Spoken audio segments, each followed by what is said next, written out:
Hello and welcome to our online event. I'm Durga Udurgadugal. I work here at the King's Fund as a senior consultant or programme director leading on much of our work on population health, and I'm delighted to be in the building today with a fantastic panel of guests focusing on heart failure and population health. So freedom from heart failure through the lens of population health. As you know, population health is a big priority for the health and care system, so for the NHS, for integrated care systems, for primary care networks and for wider partners, and also for us at the King's Fund. Just briefly, population health is an approach that is a whole systems involved approach, really looking to improve the mental, physical, social health and well-being outcomes for the people served by any organisation, team in any area. So really looking at not just the people who come through the doors of a service, but looking at people holistically and really thinking through all the people that team or organisation may look after. At the King's Fund, we've been delighted over the last 5 or so years since the publication of our vision to really be able to go out and support health and care leaders to think about their knowledge, their skills, their approaches to population health. And it's been so wonderful to work with so many of you across the UK during this time. But a question we're commonly asked is actually, now that people understand that population health is a priority focus, and they're starting to get their plans together for whichever sector or role they're in, there's a myriad of conditions that they may choose to prioritise. Heart failure being one, which is a growing issue in terms of population health. So I'm delighted today to have the opportunity to be with some experts in the field of heart failure to look at that from the lens of population health and think about possible approaches and also the need for focus on it. So we've got a great panel of 3 colleagues who are in the room with me today, and we've got 1 colleague joining virtually. Just to say thank you to the British Society of Heart Failure for their support as an event partner, and also to Novartis and Roche Diagnostics for their funding the Society's involvement. Just to say that neither funder has had any input into the content of the event or the choice of speakers. We would like to invite you, our audience, to submit questions via Slido, and our panel will be answering this in the second half of this session. So the first half will be a series of introductions, headlines from our panel, and a video to summarise the basics of heart failure by way of context. But please do submit the questions, because that's how we can make it really relevant for you. You'll see the box next to the video, and that's where you can submit your questions and also take part in 2 polls. So please also follow the conversation using Twitter, #KFOnline. And before I invite our speakers to introduce themselves and give some headlines about the key messages that they want to get across, let's watch a video about the context, some of the basics of heart failure.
Okay, so now that that video has set the scene about some of the symptoms and signs of heart failure, let's come to you, the audience, for our first poll.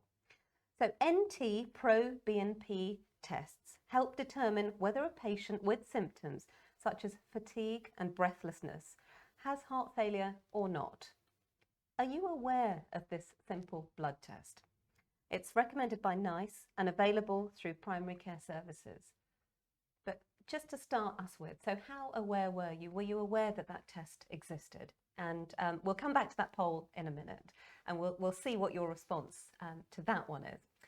But without further ado, let me invite our panelists to introduce themselves. So we'll start with Ami, and then we'll hand over to Lisa, and then across to Rosita. So Ami. Thank you, Dirka. My name's Amitabh Banerjee. I'm a Professor of Clinical Data Science and a cardiologist specialising in heart failure at University College London and Barts Health. Cardiovascular disease is a big problem, whether you look at the UK or any country, in terms of the scale of not just the deaths, the mortality, but morbidity that's caused by cardiovascular disease. And within that umbrella, heart failure is probably more common than any other, except for coronary artery disease, which is also related to heart failure. And so we know that there are at least 1 million people living in the UK with heart failure right now. But the theme of what I want to get across is that we need to be more joined up in our thinking and our care of people with heart failure, and we need better data about it. And in this age where we have more electronic health records and more digital health, we talk about having a learning health system where research or the science informs the evidence in terms of the guidelines, which is employed in care. And you want the research to be generalizable to the population. You want the evidence to be interpretable so that health professionals can use it. And we want the care to be equitable so that there aren't inequalities. And we want it to be also scalable so that it can actually be done. And if you just think of heart failure from diagnosis, and even before diagnosis, what are the risk factors for it? It's unusual among cardiovascular diseases because almost any cardiovascular risk factor or condition could end up leading to heart failure. For example, hypertension, high blood pressure, coronary artery disease, which I mentioned, congenital heart disease, so problems that people are born with their cardiovascular system. These can all end up leading to heart failure. But also heart failure can increase the risk of other cardiovascular conditions, for example, heart rhythm problems like atrial fibrillation. So we need to think of a continuum, if you like, from preventing it and treating risk factors for heart failure all the way through to managing people with heart failure who might be having more serious symptoms and more severe symptoms needing hospital admission, where we're needing to give a range of drugs. There's various interventions, including pacemakers, and all the way to heart transplantation, which may be needed. And in this approach, we need to think of the hospital care and the primary care and community care all linked together. Otherwise, we'll only be focusing on one part. And that all needs better data. And the UK has a head start because we have the NHS, where everybody is registered with a GP, and we have generalizable primary care data where we know, if you like, the population. But we need to make sure that our heart failure patients are better coded, whether it's in primary care or in the hospital, so that we know how many new cases there are, how many people have it at the moment, how many people are getting good care, so that we can do the right research, so we can improve our guidelines and ultimately do better for our patients. So the key message is better data and joining up. Thank you. Lisa. Thank you, Dirka. So heart failure is a clinical syndrome, a set of signs and symptoms, often including breathlessness and edema, that result when the heart isn't pumping enough to supply the body with blood and oxygen. There are two main types of heart failure. Heart failure with reduced ejection fraction is when the pumping function or the ejection fraction of the heart is reduced, often due to an earlier insult like a heart attack. But there's a growing problem with a condition called heart failure with preserved ejection fraction, where the heart, through aging, is becoming stiffer and smaller. So although the ejection fraction is still good and the pumping function is preserved, the flow around the body is restricted by the stiff, small ventricle. And the final result for the patient is identical. The patient will feel unwell and will be breathless and will have a reduced quality of life. Now, early diagnosis is really important in this condition because it carries a high mortality, similar to many of the common cancers. And although this is a serious topic, heart failure has actually been a huge success story. So heart failure with reduced ejection fraction has got 4 types of medications that all patients need to be started on. And if we manage to do that, then the mortality for that patient is reduced by 90% compared to a patient who's not on therapy. So getting them diagnosed quickly and getting them on medication is key to not just giving them a better quality of life, but to making them survive. Now, unfortunately, we know that at present, 80% of new diagnoses of heart failure are not made in the community. They're made when the patient is actually unwell enough to be admitted to hospital. And that's despite the fact that around 4 in 10 of those people have seen the GP within the previous 3 months with a heart failure symptom. So there are missed opportunities here. And these missed opportunities are really important because once the patient is admitted to hospital, their prognosis is already reduced. So 1 in 10 people admitted with acute heart failure will not survive that admission. And if they survive to discharge, 1/3 of them will be dead by the end of that year. So early diagnosis and getting the patients on these really incredibly effective medications is really key. And in order to do so, we need a whole system approach, because at present, more than 2/3 of the budget for heart failure is spent on hospital admissions. We need to push that budget out into the community so we can diagnose patients quickly, get them quickly onto the right medications and prevent these admissions to hospital, because the current trajectory is not sustainable. We know that there are over 100,000 acute heart failure admissions a year, and that's increased by 1/3 over the last 5 years. And that trajectory is not stable. That trajectory is actually accelerating. So this is an unsustainable position for the NHS, and we need to get on top of it. And there are really simple ways to do that. The way to diagnose heart failure is actually incredibly simple. So any clinician who suspects heart failure from a symptom or signs just needs to do a blood test called an NT-proBNP. And that blood test result should be back within a day or 2. And if that is elevated, then immediately the patient needs to be referred to heart failure services. And depending on how high the blood pressure, the NT-proBNP is, the patient will be seen within either 2 weeks or 6 weeks, and will be in a safe pathway thereafter. Will be referred on to heart failure nurses in the community, and will start this safe pathway to getting on to good care. So it's a whole systems approach. We know that there are real blocks in the system, not just at diagnosis, but also for heart failure nurses in the community. There isn't sufficient resource to get patients on medication quickly, and we're wasting a huge amount of NHS money on admissions that really need to be avoided. So we need to be pushing that back to where it's needed into the community, and hopefully a presentation like this will really help educate people so that we can start making those changes for the future. Thank you. Rosita. Hello, I'm Rosita Zachary. I'm a senior lecturer at King's College London and also an honorary consultant cardiologist at King's College and Guy's and St Thomas's NHS Trust. I have a specialist clinical and research interest in heart failure with preserved ejection fraction, which is often abbreviated to HFpEF. As Lisa outlined, this is a type of heart failure where the heart appears to contract normally, These people have other abnormalities related to heart stiffness or poor relaxation that gives rise to the same symptoms. So for example, breathlessness or extreme fatigue. And what's important is that they have an equally high rate of heart failure hospitalizations. So if we look at this problem through the lens of population health, we know that the mortality rate is somewhat lower than heart failure with reduced ejection fraction, but the prevalence, so the number of people in the population with this disorder, is rising, on average 1% faster more per year than heart failure with reduced ejection fraction. And it's estimated that this will be the most common type of heart failure we see in the not too distant future.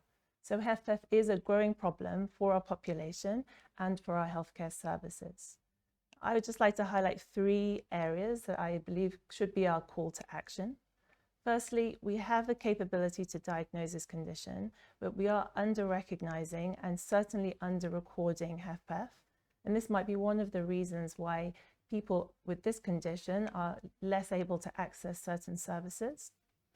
Secondly, comorbidities and other long-term conditions play a huge role, not just because they increase your risk of developing HFpEF, but they also influence the clinical presentation and the healthcare needs of individual patients. So all efforts to support and streamline multidisciplinary care are essential if we're going to tackle the rising burden of HFpEF. And thirdly, some good news. Last year, we had an important development in drug therapy for HFpEF with the first successful clinical trial to show a reduction in heart failure hospitalization with a class of drugs called SGLT2 inhibitors, or sodium glucose cotransporter 2 inhibitors. Now, these drugs were originally drugs for diabetes, but they now give us a unique opportunity to improve heart failure related outcomes. So this is an exciting time for those of us who are interested in the field of HFpEF, and it's hopefully one that we can translate into a large benefit for population health. Thank you very much to all 3 of you so far.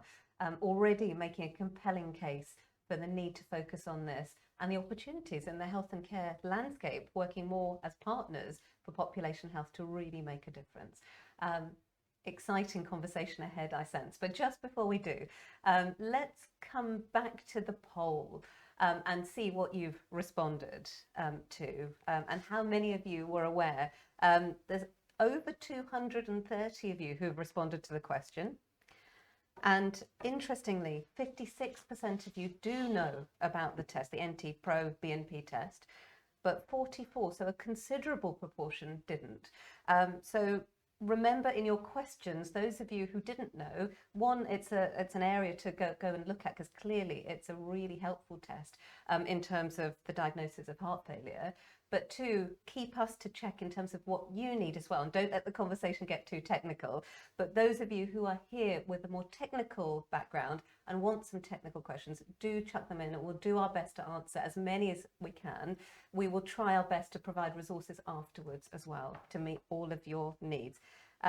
250 now, so thank you. Let's move on to our second polling question. I think this might be more how closely were you listening to Lisa in what she said. But our second polling question is, what is the NICE recommended referral time for someone who is symptomatic and with a high NT-proBNP? So what is that recommended time to specialist for suspected heart failure? Is it 2 weeks, 4 weeks, 8 weeks, or don't know? We'll come back to that in a second. But before we do, let's go now to our 4th panellist. So Jane Masters, another fantastic panellist and our 4th colleague, unfortunately isn't able to join us in person in the room, but I know Jane is watching. So thank you, Jane. You've recorded a video, which we will now show, and I know that you'll be contributing through the chat function as well. But let's go to your video and welcome Jane. Hello, I'm Jane Masters. I'm the Senior Heart Failure Nurse Specialist at University Hospital Southampton NHS Trust. I was a board member of the British Society for Heart Failure between 2011 and 2019. I was also the chair of the first Nurse Forum, and in 2019 we wrote a paper outlining the case for more resources in heart failure nursing services. In my role, I work as a specialist nurse, as a member of the specialist multidisciplinary team. And in Southampton, we have the contract for Southampton City and South West Hampshire community heart failure nursing. And so we describe ourselves as a sort of an integrated heart failure service, in that we can actually provide treatment to and management to patients both in the hospital setting and in the community setting. Our nurses are slightly different in the fact that they are trained up to be able to work both in the hospital and in the community. I have some nurses that work in both settings during their working week, and I have some nurses that rotate after a period of time. And this has allowed us to be quite a flexible, efficient nursing team. The contract also specifies that we take patients with both reduced ejection fraction, so patients who have pumping problems, and also preserved ejection fraction, so those patients whose hearts are stiff and don't relax properly. I think we are unusual in that. I think many services do not take patients with preserved ejection fraction. Yet despite our efficiency and despite our unusual model, we are now struggling to manage the number of referrals that are coming into our service. Why is that the case, I hear you ask? Well, as you've already heard, prevalence is growing in heart failure. We have an ageing population, and heart failure disproportionately affects older people. Having said that, my youngest patient is 22. We have a growing population for heart failure with preserved ejection fraction. We have had newer guidelines from NICE recommending different treatments and recommending access to specialist services. So there is a greater awareness amongst both the hospital clinicians and also GPs around specialist services, which means they're more likely to refer. We have newer therapies for the reduced ejection fraction population, which means that patients who were on our caseload historically are now being re-referred. So that adds to the pressures on caseloads. And of course, we've all had to deal with COVID over the last 2 years, which has meant that a lot of patients have been waiting to access investigations. And now we're seeing a bit of an increase in referrals coming that way.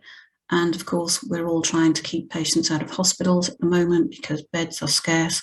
And so there is an urgency coming for patients who are decompensating at home, whose condition is getting worse. And we're trying to see them quickly to try and keep them out of hospital. So this is all adding to pressure on services when there was already pressure on services before COVID. And what does this mean for patients? Well, if nurses have full caseloads, then patients are going to wait longer to access their treatment and to access the specialist services. Many services are unable to take patients with preserved ejection fraction, so that means that population is not able to get into the specialist services in the same way as the reduced ejection fraction cohort.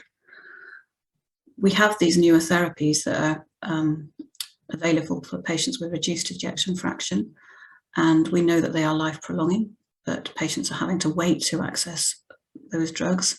And we need to bear in mind that those patients are often stable, and so they are often pushed to the back of the queue because there are unstable patients that need to be seen sooner. What impact does this have on patients? Well, patients in that time, their symptoms will deteriorate. They are likely to need more hospital admissions. And ultimately, these are life-prolonging drugs in many cases, and so there is a higher risk of death.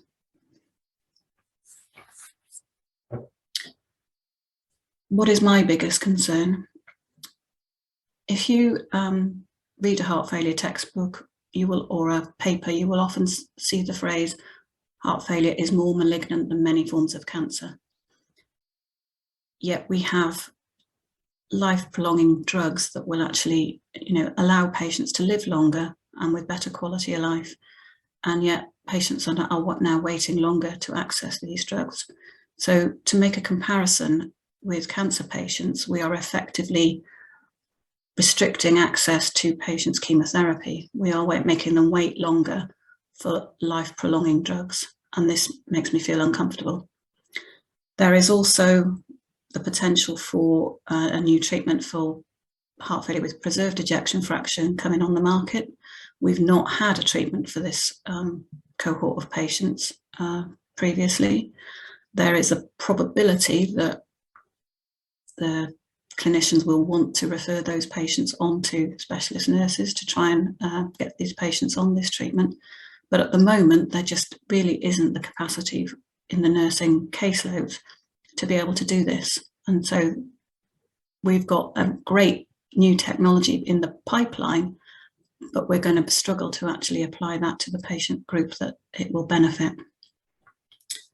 What can you do to help us? Well, I suppose what I'd like you to do is wave a magic wand and create more resources so that we can actually employ and train more nurses to actually help manage these patients, bearing in mind that to train a specialist nurse to actually be able to manage patients autonomously, you're looking at about a year from the start of employment. And I think we also need to have a conversation.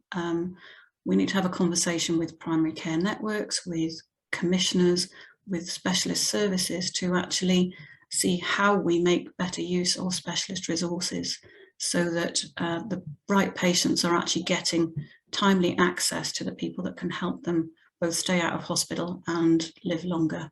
That's what we need to do.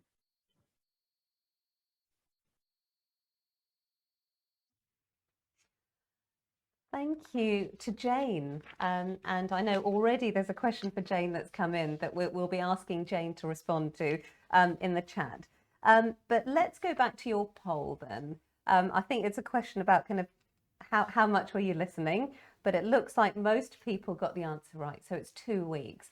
Lisa, I don't know if you needed to say any more about that in terms of the 2 weeks referral. It's the symptomatic and the high NT-proBNP test, isn't it, that triggers that? So all that needs to be remembered really is if heart failure is suspected, order an NT-proBNP, and if that value is elevated, you don't have to remember the 2000 cutoff. Just if that's elevated, refer on to the heart failure service. It's the heart failure service responsibility to separate out patients above and below 2000 into patients who are going to be seen within 2 weeks and patients who would need to be seen within 6 weeks. So everybody needs to be seen at least within 6 weeks, but the more severe end are seen within 2 weeks because they're much more likely to be admitted to hospital if we don't see them quickly. Lovely, thank you. And it's helpful clarity, I think, for those working with patients to know those steps and when to refer and get support. Okay, there are over 20 questions, and we're going to do our best to get through as many as we can. Some of them are just points of clarification, but I'm going to start actually with something that I know the integrated care system leaders that we work with are juggling at the moment, because there are so many priorities coming in, and part of our job as the King's Fund has partly been to help people to think through, well, how does this all knit together? Because often they're not separate initiatives, often they're actually part of a core purpose for addressing population health, so it's just finding the way. But I don't know if panel, so ICS leaders often have multiple priorities in the long-term plan. One of them, so Core 20+5, NHS England are doing fantastic work in terms of health inequalities. So really looking more deeply at serving more vulnerable communities. And a priority area there is hypertension. Then I was working with our leaders for population health with Shahid Ahmed, CVD prevention lead, and he was talking about lowering cholesterol, atrial fibrillation and hypertension as key for really targeting approaches for CVD prevention.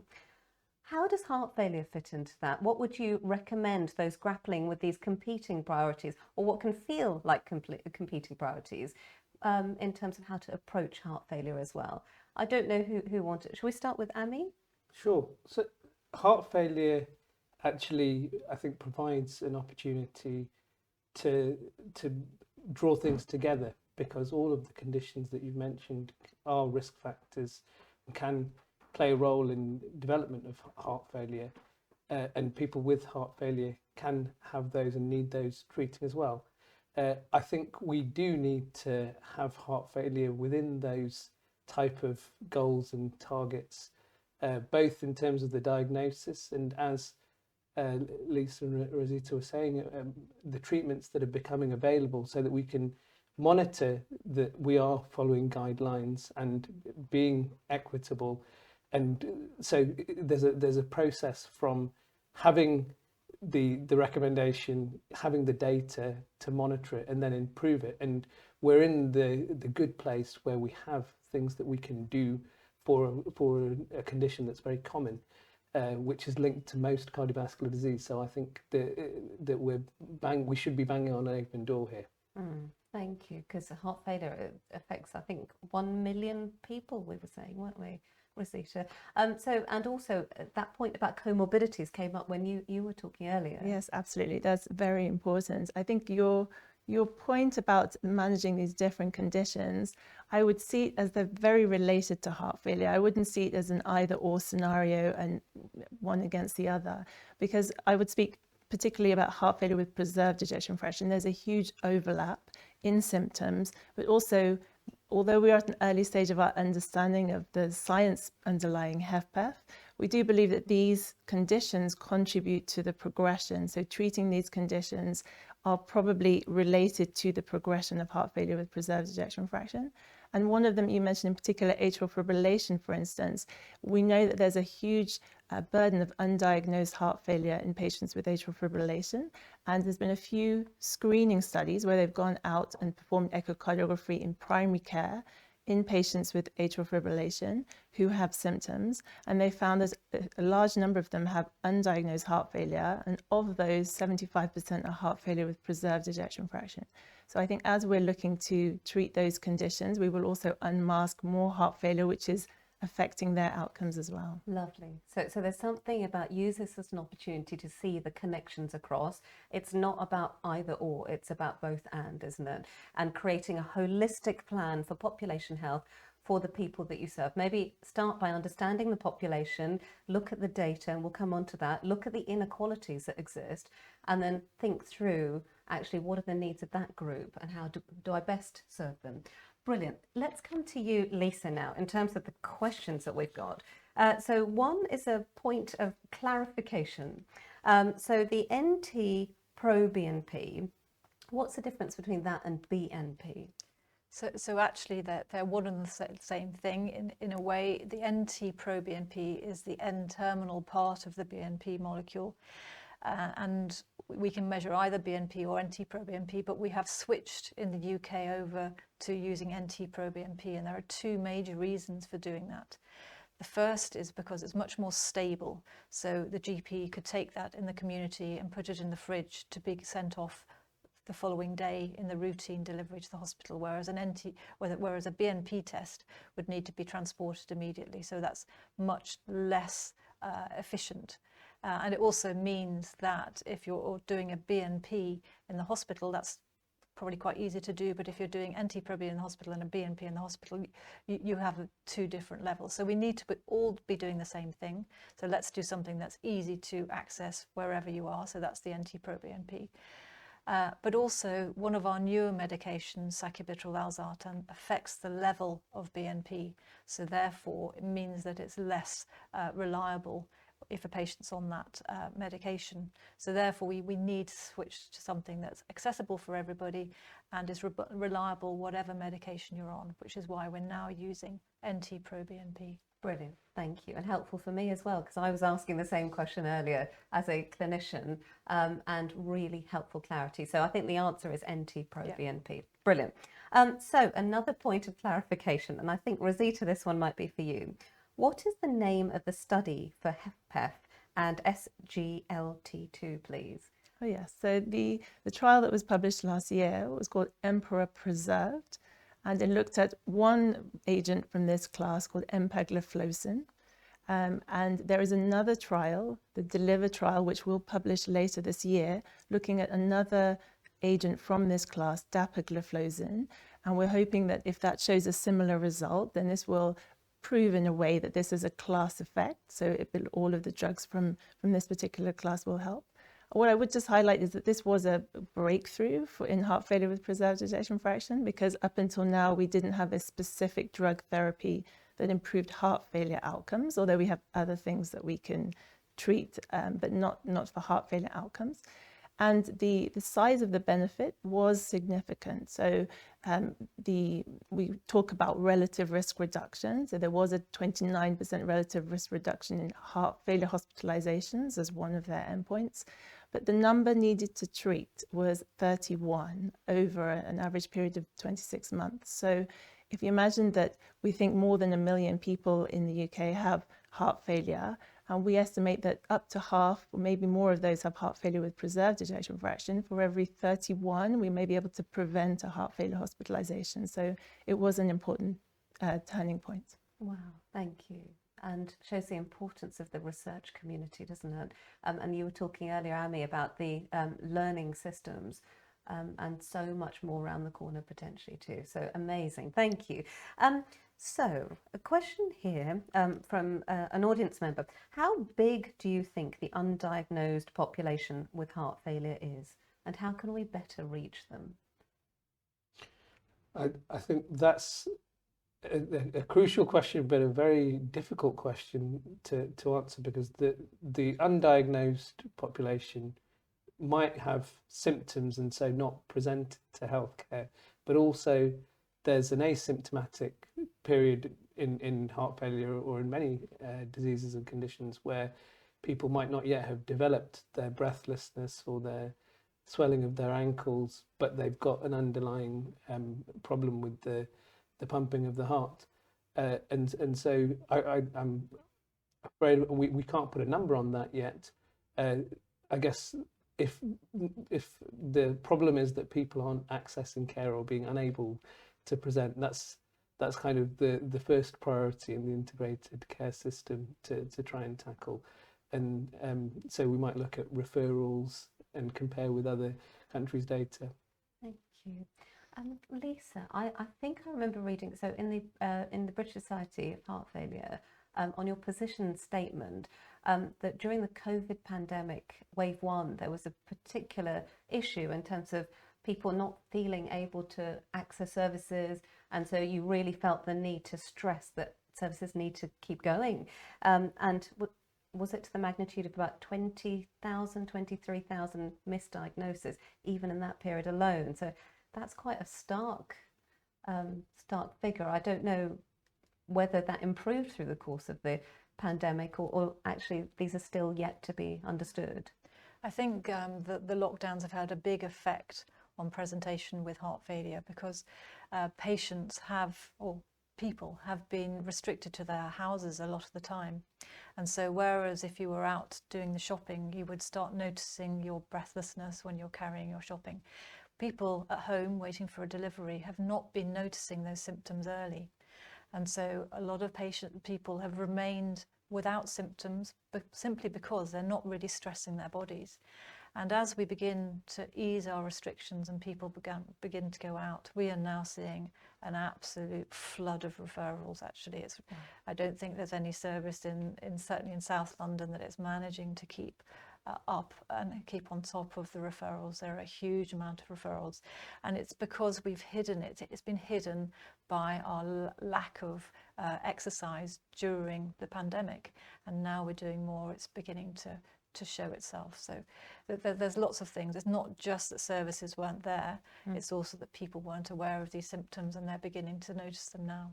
Interesting. And again, I think the evidence is showing that those presenting, the workload, I guess, is not only the number, but also the severity in terms of the spectrum.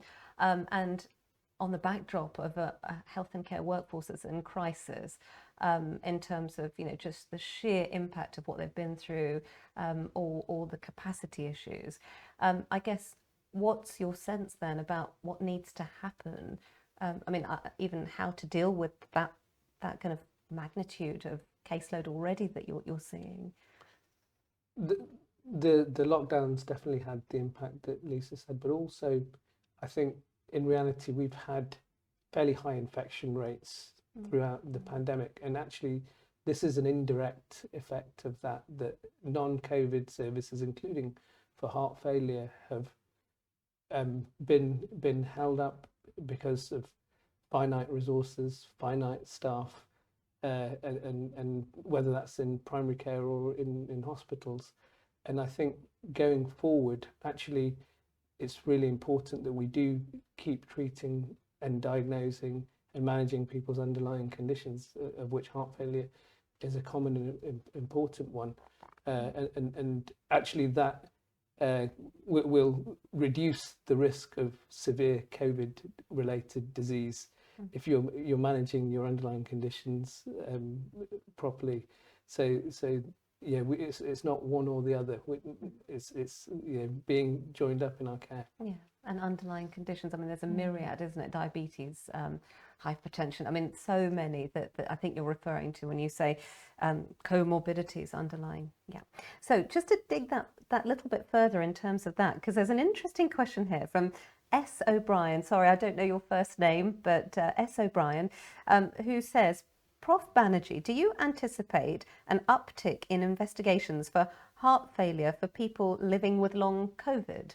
And would there be symptomology shaping any guidelines for this? I think it's a pretty hard question to throw at you, but... So maybe first of all to explain, so long COVID is defined really by the chronology that you have 12 weeks or more of symptoms after recovery from your initial illness. And we know in people who had been hospitalized with COVID that they were at increased risk of cardiovascular disease, further hospitalizations, and of death over the first 6 months. That comes from large-scale analyses in the UK. But we haven't been able to look at the heart failure implications because of the what we call the coding, how well that's recorded in the data that we have. And in people who weren't hospitalized with COVID, which is most people, we have several different research studies in the UK and other countries which are trying to look at exactly this, look at what the impact on the heart is over months, and now we're obviously 23 months in, coming up to 2 years, and we've been focusing a lot on what's called myocarditis, inflammation of the heart, but actually knowing what the pumping function of the heart is, heart failure, is something we need to increasingly look at. So I can't do better than watch this space at the moment. And actually, myocarditis, the link to vaccination as well. I think even that is also a focus of study, not just long COVID. There's so much we don't know. But like you say, exciting potentials along the way. Go on. I would say, just to slightly on the side of that note, something that was very heartening and inspiring was how quickly we were able to put together long COVID clinics all the way across the countries, which are multidisciplinary services with relatively modest investment but a lot of political and will on the ground. And as we look to expand our heart failure services and to meet the needs of the HFpEF population, if we have a similar approach, then there is evidence that it can be done to that degree. Brilliant. And for me, that's what a learning approach is, isn't it? It's almost, you were talking about examples of good practice in heart failure and actually how that can be translated, but also how do we learn from the long COVID clinics and transfer that across to heart failure. So I've heard colleagues and I've seen, people saying it's not about necessarily waiting for systematic reviews or randomized control trials. Even this information is really helpful for that learning. Amazing. So a very popular question here, and one I know Jane will also have views on. But Lisa, I'm going to come to you.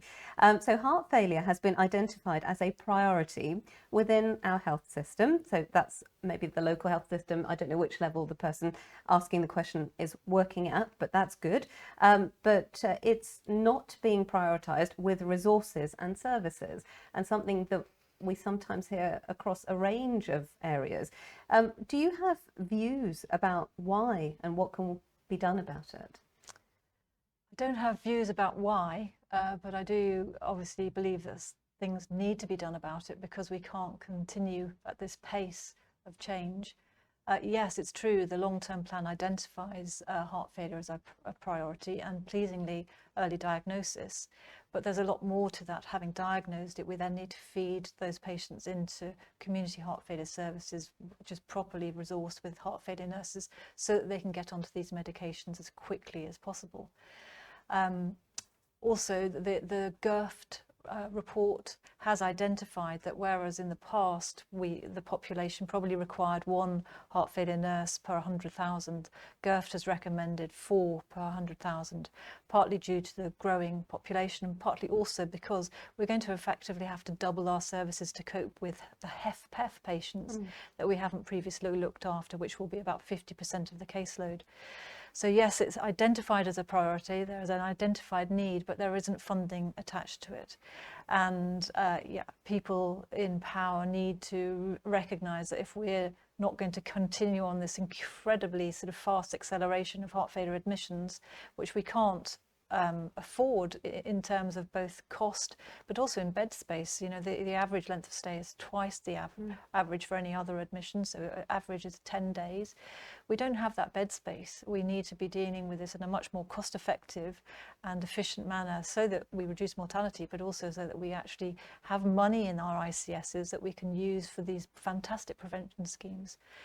Prevention is, you know, very much core to heart failure. We can't just treat the end stage disease. We know that hypertension in particular is really important for female heart failure and for heart failure in some of our ethnic minorities. And it's important to be targeting some of that prevention where it's maybe not being accessed in the same way across the board. So high risk people need to be targeted. Thank you. And I guess from some of our work, we've published a framework, a vision of population health in a framework, and it might just be looking at that framework to think through what can be done at a preventative level. And I also talk about kind of looking at health instead of ill health, tackling inequalities, I'm going to come back to you, and a whole systems approach. And there is a question here about what's the difference between population health rather than public health approach to heart failure. It's something I actually was going to start off with and then chose not to, but the three terms often misunderstood or commonly interchangeably used: population health management, public health. The way that we describe it, so I've already given the description of population health. Population health management is a data-driven tool that can aid your efforts with population health, but it is not the be-all and end-all of population health, which is that real whole systems approach to improving the health and well-being of your population at whatever level you work at. Really important overlap, but not quite the same. And public health is often used as shorthand to refer to a workforce, an invaluable workforce who hold so much insight, data and skill to support your efforts. But at the end of the day, as we've described, a population health approach involves every single partner and it cannot be left to one sector alone. So whether you're NHS, council, charity, another organisation, you all are so important in this, as well as public health colleagues and others. So in terms of heart failure, I don't know if there's anything to add about what you think are the key ingredients of a population health approach, or otherwise, as a starting point, people might want to know where they can get data sets. I've already talked about public health. You've mentioned the Getting It Right First Time, so the GIRFT report. I don't know, as a starting point, are there any other tips that you have for an approach for heart failure? There's the National Heart Failure Audit, which is regularly recorded in hospitalised patients mainly with heart failure. There are also NHS England data sets which are available to describe the primary care recording of heart failure. But I think actually we need to as a whole system, think about the way we are recording it and tighten that up so that we can monitor it. We've seen huge advances in the last couple of years during the pandemic at what's possible in terms of almost real-time dashboards. And you know, particularly in primary care, and particularly because of the reach of primary care in this country, we have the possibility of knowing by locality or practice what the burden of particular diseases or the risk factors for heart failure are, and we must do better at capitalising on that, I think. And that's interesting. That's where population health management is important. So there are fantastic examples, Surrey Heartlands being one, and also one I've recently been working with, so North Central London Integrated Care System, where they have started joining up databases really widely, and there's a heart failure lens that could be brought into that. Go on, you were going to say something. I'm just going to extend on that the coding is incredibly important. The reason why I'm not able to give you a precise figure for how many people have HFpEF in this country is because it's not coded clearly. And even in primary care, we use READ codes, and in secondary care, ICD codes. There are specific codes for HFpEF, but they're very underutilized, and 70 to 80% of the coding is general heart failure, and some people with symptoms don't get that too. So I think as we look forward to improve our coding to try and add a layer of definition, and something that we've done in our patch is to partner with academia to try and make better use of the data that are there, that are non-specific. So we partnered with bioinformatics people and using natural language processing tools to try and extract data from echocardiograms in the electronic health record so that we can identify cardiovascular comorbidities and heart failure, and to see which of the heart failure patients have HFpEF. So I think there are short and long-term things that we can do to help us with that. Completely. And so there's the fantastic tools of joining the data sets. But you're right, there's data sets already that exist. So ICD, primary care codes, Public Health England have SCARF tools. So if you look at cardiovascular disease, I saw that actually now there's a lens for primary care networks to look at their data. So maybe there's something about just getting those and, like you say, bringing it together as a whole system and starting that conversation.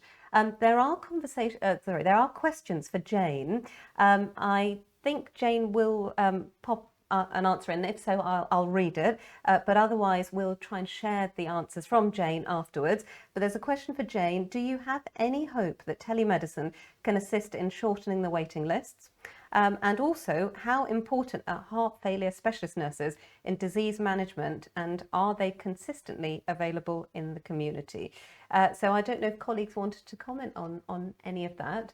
I know it takes a multidisciplinary team, doesn't it? And clearly Jane's work is phenomenal. So we'll wait for Jane's response, but Lisa, I don't know if you had anything as well to add. So we do use telemonitoring in the community. It can't be thought of as a replacement for heart failure nurses. It's a tool for heart failure nurses to manage patients better. And there are certain subtypes of heart failure that are particularly good for this form of management, and they're particularly the heart failure with preserved ejection fraction patients, where the nurse can remotely monitor the patient's weight so that they know that they're not becoming edematous. So it's a great tool, and it enables the nurses to keep track of patients without having to do visits. So there is some efficiency there, but it doesn't reduce workload, because actually there are a huge number of patients out there, and if you have a patient on telemonitoring, there's a workload associated with that. It's not work-free. The second question about whether there are enough heart failure nurses, we know that there's disparity across the country, and we've had repeated efforts to try and map this. Even in parts of London, there are still areas without any heart failure nursing services. So there is inequality in services, and this is hopefully where ICSs are going to make a really big change, because they'll be able to have, in every ICS, they'll have hopefully an area which is providing a really good service, and they can hopefully bring everyone else up to that level. Lovely. I know we're getting to the end of the session, and I can't let the session close without a focus on health inequalities. Cardiovascular disease is one of the biggest areas affected by health inequalities. We know that. So any thoughts about what in particular needs to be done for addressing health inequalities, either through focusing on heart failure or the health inequalities that exist relating to heart failure? And I know that you've got a special interest, so let's come to you, Amy. So inequalities, I think, again, we need to think of it along the continuum. So are there inequalities in the risk factors, in the way high blood pressure is being picked up and managed, which might be along the grounds of ethnic minorities, it might be by geography, it might be by social deprivation, for example. but those same issues are there in terms of diagnosing heart failure, in terms of using the NT-proBNP all the way through to access to the drugs and to medical devices, heart transplantation, and at the other end, the palliative care aspects of heart failure as well. So I think we need to think about inequalities across the pathway of heart failure, and we need to describe that in order to tackle it, because otherwise we're looking at parts of the problem and not going to have we're only then going to have part of the solution. And I guess that the one that's come up for us quite a lot is the opportunities held by the workforce. So, for example, personalised care, where there are new roles being created, and there's something about really reaching into communities to support people in the way that they need with them as equal partners. And I'm mindful we don't have a person with lived experience necessarily here, and I know you work with a lot of them, so you're representing colleagues, but there's something about really working in partnership with those who have heart failure or are at risk.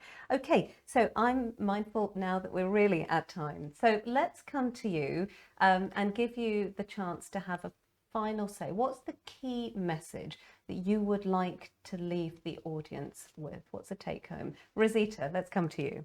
So I will focus on HFpEF to begin with. I would say that it's a growing problem. And it's one that's not going away. If we have effective diagnosis and if we implement the therapies that are available and coming, we can make a big difference both to the individual and also the whole system by reducing heart failure hospitalizations. And this is a very active area of research. I'm confident that we're going to have multiple ways to treat the syndrome in the future. So this is a great time to have conversations like these and make sure that our systems are well connected and ready to deliver these positive developments. Amazing, thank you. Amy? I would say that heart failure is a major challenge to health and public health for our populations, but it's measurable, it's preventable, it's treatable. And what it requires is us to think in a joined up way, and integrated care lends itself absolutely to that, and to gather better information. Thank you. Lisa? Yeah, so just to sort of reiterate that, really, integrated care is going to be the key here, and it's a great opportunity with the introduction of integrated care systems. I think each integrated care system needs to have a heart failure champion, somebody who is looking at heart failure across their patch and learning and educating others about it, because this needs to be a priority. This is a major long-term condition. It's growing in prevalence, and if we're going to have efficient health services, it's something that we need to manage properly. Thank you. I think because of technical reasons we haven't got the opportunity to get a comment from Jane, but we will share her thoughts with you afterwards. From me and from the team, just thank you to you and everyone who is doing such amazing work in heart failure, in cardiovascular disease prevention, in population health, integrated care, really just joining those dots to really make sure that we provide the best possible health and care for the people that we serve. That's amazing. Thank you to our event partner, so the British Society for Heart Failure, and thank you to everyone who has been watching and submitting questions and taking part in the poll. You'll be able to watch this on demand afterwards, so do share the link and see you again soon. Take care. Bye.